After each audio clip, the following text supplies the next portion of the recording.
하나님 말씀 오늘은 에스겔 22장 말씀을 전하겠습니다. 22장 23절부터 읽겠습니다. 여호와의 말씀이 내게 임하여 가라사대 인자야 너는 그에게 이르기를 너는 정결함을 얻지 못한 땅이요 진노의 날에 비를 얻지 못한 땅이로다 하라. 그 가운데서 선지자들의 배역함이 우는 사자가 식물을 움킴 같았도다. 그들이 사람의 영혼을 삼켰으며 전제와 보물을 탈취하며 과부로 그 가운데 많게 하였으며 그 제사장들은 내 율법을 범하였으며 나의 성물을 더럽혔으며 거룩함과 속된 것을 분변치 아니하였으며 부정함과 정한 것을 사람으로 분변하게 하지 아니하였으며 그 눈을 가리워 나의 안식일을 보지 아니하였으므로 내가 그 가운데서 더럽힘을 받았느니라. 그 가운데 그 방백들은 식물을 삼키는 이리 같아서 불의의 일을 취하려고 피를 흘려 영혼을 멸하거늘 그 선지자들이 그들을 위하여 회를 치라고 스스로 허탄한 이상을 보며 거짓 복수를 행하며 여호와가 말하지 아니하였어도 주 여호와의 말씀이라 하였으며 이 땅 백성은 강포하며 늑탈하여 가난하고 궁핍한 자를 압제하였으며 의구한 자를 불법하게 학대하였으므로 이 땅을 위하여 성을 쌓으며 성 무너지대를 막아서서 나로 멸하지 못하게 할 사람을 내가 그 가운데서 찾다가 얻지 못한 고로 내가 내 분으로 그 위에 쏟으며 내 진노의 불로 멸하여 그 행위대로 그 머리에 보응하였느니라. 나 주 여호와의 말이니라. 아멘. 하나님은 중에 함께 하시기 바랍니다. 이미 잘 아시는 대로 돌아오는 25일이 한국전쟁이 발발한 지 75주년 되는 날입니다. 북한의 남침으로 인해 발생한 한국전쟁은 동족 상잔의 비극, 피로 얼룩진 3년의 전쟁, 수백만 명의 사망자라는 표현만으로는 설명할 수 없는 너무나 참혹하고 비극적인 사건이라 할 수 있겠습니다. 저는 한국전쟁 속에서도 하나님의 영적인 메시지가 있다고 생각을 합니다. 마태복음 10장 29절 말씀을 보시면 하나님의 뜻이 아니면 참새 한 마리도 땅에 떨어지지 않는다고 말씀하십니다. 즉 한국전쟁은 우연히 발생한 사건이 아니라는 것입니다. 그래서 우리는 생각해야 됩니다. 하나님은 왜 이런 비극을 허락하셨는가? 그 참담한 시대 가운데 하나님께서는 무엇을 찾고 계셨는가? 그리고 이것조차 하나님의 예정과 섭리 가운데 있었다면 그 이유는 무엇인가 하고 말입니다. 본문 30절 말씀을 보겠습니다. 이 땅을 위하여 성을 쌓으며 성 무너진 데를 막아서서 나로 멸하지 못하게 할 사람을 내가 그 가운데서 찾다가 얻지 못한 고로. 하나님께서 사람을 찾으셨는데 못 찾으셨다고 합니다. 근데 사람이라고 번역된 이 부분이 히브리어 원문에는 그냥 사람이 아니라 한 사람이라고 나옵니다.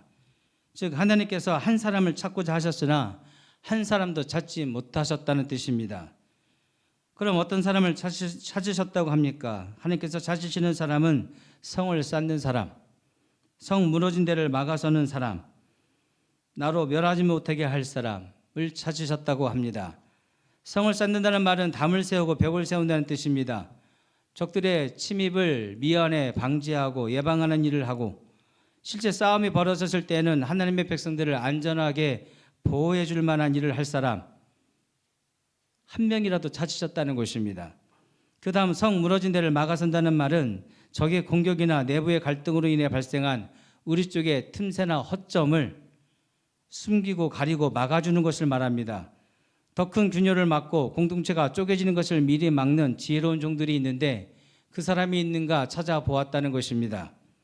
그리고 세 번째, 나로 멸하지 못하게 한다는 말씀이 나오는데 죄와 사망 가운데 있는 자들에 대한 하나님의 징계와 심판이 예정되어 있었는데 그 한 사람으로 인해 하나님께서 시계를 늦추시거나 뜻을 돌이키신다는 말씀을 하고 있는 것입니다. 모두가 망할 짓을 할 때 홀로 복받을 일을 하는 사람이 있습니다. 하나님께서 징계를 하시려다가도 그 한 사람을 위해 징계를 멈추시게 되는데 혹시 그 한 사람이 있는 것은 아닌가 찾아보셨지만 한 사람도 찾지 못하셨다라고 하는 안타까운 마음을 표현하고 계신 것입니다. 이 표현은 예레미야 성경에도 나오지요. 5장 1절 말씀을 보겠습니다. 너희는 예루살렘 거리로 빨리 왕래하며 그 넓은 거리에서 찾아보고 할라. 너희가 만일 공의를 행하며 진리를 구하는 자를 한 사람이라도 찾으면 내가 이 성을 사하리라. 하나님께서는 공의를 행하는 사람, 진리를 구하는 사람을 한 사람이라도 찾으면 예루살렘을 향한 징계와 심판을 멈추시겠다고 말씀을 하십니다. 그러나 그 한 사람이 없어서 예루살렘은 BC 586년에 바벨론에 속절없이 망하게 되어집니다. 하느님께서는 어제의 역사 속에서 그리고 오늘의 현실 속에서 한 사람의 기도자, 한 사람의 중보자, 그리고 한 사람의 예배자를 찾으시는 것입니다. 저는 오늘 말씀을 통해 이런 전쟁과 같은 역사를 통해 말씀하시고자 하시는 하나님의 뜻이 무엇인지를 여러분과 함께 고민해 보고자 합니다. 먼저 왜 이런 일이 벌어졌는가를 생각해 봐야 됩니다. 거기에 대한 답을 본문에서는 유다가 멸망하게 된 이유를 통해서 찾아낼 수가 있겠습니다. 25절을 보겠습니다. 그 가운데서 선지자들의 배역함이 어느 사자가 식물을 움킴 같았도다. 그들이 사람의 영혼을 삼켰으며 전제와 보물을 탈취하며 과보로 그 가운데 많게 하였으며. 유다가 망하게 된 첫 번째 이유는 선지자들의 부패입니다.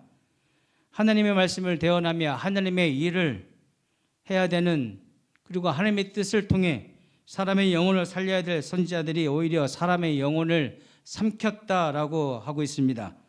영적으로 부패하고 불의한 영적 지도자들이 사람들의 영혼과 삶을 파괴해버렸다는 것입니다. 그것을 선지자들의 배역함이라고 표현하고 있습니다. 선지자들이 하나님을 배신하고 돌아섰다는 뜻입니다. 그들은 정치 권력과 야합하고 사람들이 듣고 싶은 말을 전하면서 진실을 호도하고 거짓을 조장하며 하나님의 뜻을 심각하게 훼손하고 오염시키고 왜곡시키고 있었다는 것입니다. 그 내용이 28절로 이어지고 있습니다.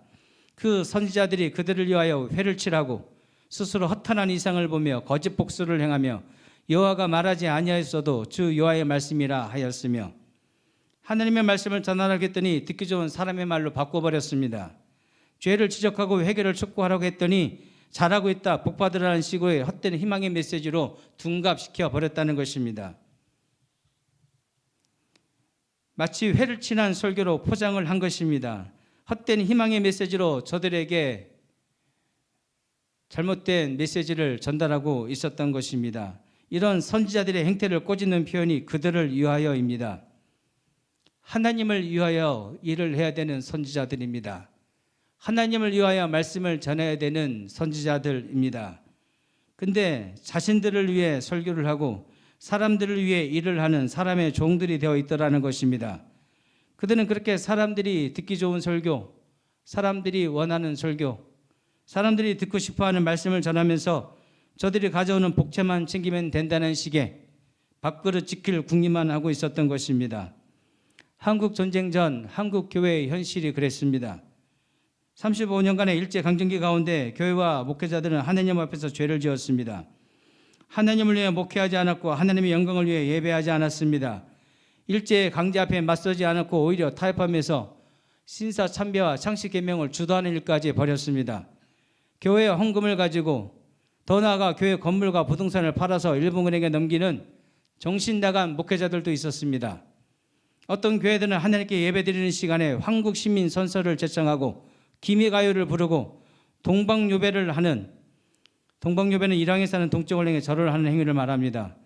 기독교의 본질을 훼손하는 행위들이 아무렇지 않게 벌어지고 있었습니다. 신앙의 절개를 지키고자 했었던 주기철 목사님과 같은 분들도 계셨습니다. 그러나 그 훌륭한 분들의 그 신앙을 기리는 대신 교단과 총회는 그들의 이름을 지우고 배척하는 결정을 해버립니다. 그렇게 못된 짓을 하는 가운데도 하나님의 은혜 가운데 해방이 되었는데, 해방 이후에 한국교회는 하나님 앞에서 죄를 뉘우치거나 회개하지 않습니다. 오히려 친일 세력과 반일 세대들 간의 정죄와 싸움이 벌어져서 일제강점기 때보다 더 처절한, 더 엉망진창의 상황이 벌어지게 됩니다. 그렇게 교회는 반목하고 서로 싸웠습니다. 사랑도 용서도 이해도 아령도 없이 미움과 폭력과 싸움만이 가득했던 상황입니다. 한국 전쟁은 그런 상황과 배경 속에서 시작이 된 겁니다. 26절 말씀을 보겠습니다. 그 제사장들은 내 율법을 범하였으며 나의 성물을 더럽혔으며 거룩함과 속된 것을 분변치 아니하였으며 부정함과 정한 것을 사람으로 분변하게 하지 아니하였으며 그 눈을 가리워 나의 안식일을 보지 아니하였으므로 내가 그 가운데서 더럽힘을 받았느니라. 26절에는 유다가 망하게 된 두 번째 이유를 소개하는데 제사장들의 타락 때문이라고 설명하고 있습니다. 선지자들이 배역하고 있었다면 제사장들이라도 자리를 지켜주면 되었을 것입니다. 그런데 제사장들조차도 율법을 지키지 않고 하나님의 성물을 더럽히는 죄악을 범하고 있었다고 고발하고 있습니다. 제사장인데 제사장답지 않습니다. 거룩함과 부정함의 경계가 모호한 상태로 살아갑니다. 기본 중에 기본인 안식일도 제대로 지키지 않는 상황입니다. 오늘의 현실을 돌아보십시오. 부름받은 주의 일꾼들이 세상과 구별되지 못한 채 세상 문화에 동화되고 타협하면서 살아갑니다. 주일 성수와 같은 기본 중에 기본은 지켜지지 않는 시대가 되어졌습니다. 한국 전쟁이 주일날 새벽에 시작이 되었다는 것을 여러분 기억해 주셔야 됩니다. 우연이 아니라는 것입니다. 모든 상황과 진행되는 과정들이 모두가 다 하나님의 메시지입니다. 27절 말씀을 보겠습니다. 그 가운데 그 방백들은 식물을 삼키는 일이 같아서 불의의 일을 취하려고 피를 흘려 영혼을 멸하거늘. 방백들이란 정치적 사회적 지도자들을 말합니다. 적어도 지도자들이라면 나라를 위하고 백성을 위하는 마음으로 일을 해야 됩니다. 근데 저들은 백성을 돌보지 않고 사리새욕을 채우고 보호해야 될 백성들의 피를 흘리게 했다고 합니다. 오히려 영혼을 멸하기까지 했다고 고발하고 있습니다. 사람의 영혼 파괴하는 일도 서슴지 않았을 정도로 잔혹하고 무자비했다는 것입니다.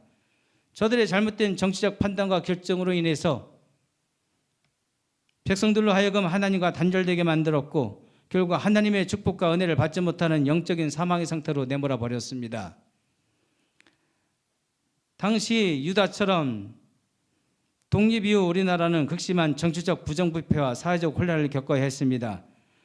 당시 정치인들이 개인의 이익과 영달보다는 나라와 민족을 위한 결정을 하고자 했다면 적어도 나라가 남과 북으로 분열이 되고 한국 전쟁으로 이어지는 상황까지는 가지 않았을 것입니다. 결국 종교 지도자들과 정치 지도자들이 타락하면 나라가 망하게 된다는 것을 우리는 역사를 통해서 배우게 되어집니다. 그런데 오늘 말씀에는 나라가 망하게 된 이유를 단지 저들의 타락 때문이라고만 보지 않습니다. 성경은 유다의 멸망을 하나님이 찾으시는 한 사람이 없었기 때문이라고 소개하고 있습니다. 30절 말씀을 다시 한번 보겠습니다. 이 땅을 위하여 성을 쌓으며 성 무너진 데를 막아서서 나로 멸하지 못하게 할 한 사람을 내가 그 가운데서 찾다가 얻지 못한 거로. 여기서 우리가 중요한 진리적 교훈을 깨닫게 되어집니다. 하나님은 많은 숫자를 요구하지 않으신다는 것입니다. 수천 명의 다수가 아니라 신실한 성도 한 사람을 찾고 계시는 것입니다. 무너진 성을 수축하고 무너진 신앙을 붙들고 하나님의 진노를 막아서는 데에는 단 한 사람이면 충분하다는 것입니다. 그러나 그 한 사람을 찾지 못해서 심판이 임하게 되어진 것입니다. 31절을 보겠습니다. 내가 내 분으로 그 위에 쏟으며 내 진노의 불로 멸하여 그 행위대로 그 머리에 보응하였느니라. 나 주 여호와의 말이니라. 하나님의 분노가 하나님의 진노의 불이 쏟아져서 멸하게 되었는데 그 행위대로 보응하셨다고 합니다. 각자가 행한 악한 범죄에 따라 정당한 심판을 받게 되었다는 뜻입니다. 우리에게 닥쳤던 한국전쟁은 하나님의 강력한 경고였고 징계였습니다. 그리고 지금도 그 심판은 진행 중에 있습니다. 다음 달 7월 27일이 한국전쟁 정전협정 체결일입니다. 우리는 1953년 이후로 종전이 아닌 휴전인 상태로, 즉 정전협정이 체결된 채로 72년을 살아가고 있는 것입니다. 아직 한국전쟁이 끝나지 않았다는 말이고 하나님의 심판과 징계 또한 끝나지 않았다는 뜻입니다. 그런데 우리는 전쟁에 대한 위협이나 하나님의 심판에 대한 두려움이 전혀 없이 하루하루를 안일하게 살아가고 있습니다. 100번 양보해서 적어도 이맘때만이라도 우리는 이 전쟁을 통한 하나님의 메시지를 기억해야 될 것입니다. 여러분 놀라지 마십시오. 우리나라가 선교 대상 국가라고 합니다. 복음을 위해 선교사들이 파송되어서 우리나라에 들어와야 된다는 뜻입니다. 한국교회가 약할 대로 약해져 가고 있고 미래가 그렇게 밝지도 않습니다. 주일학교 없는 교회들이 70-80% 정도 이상이 된다는 이야기도 들려옵니다. 우리 교회 주일학교도 많지 않습니다. 단지 인구 감소 때문이라는 식의 핑계는 그만두고 자녀들을 신앙으로 양육하지 못하고 불신자가 되도록 방치한 것에 대한 회개가 있어야 되겠습니다.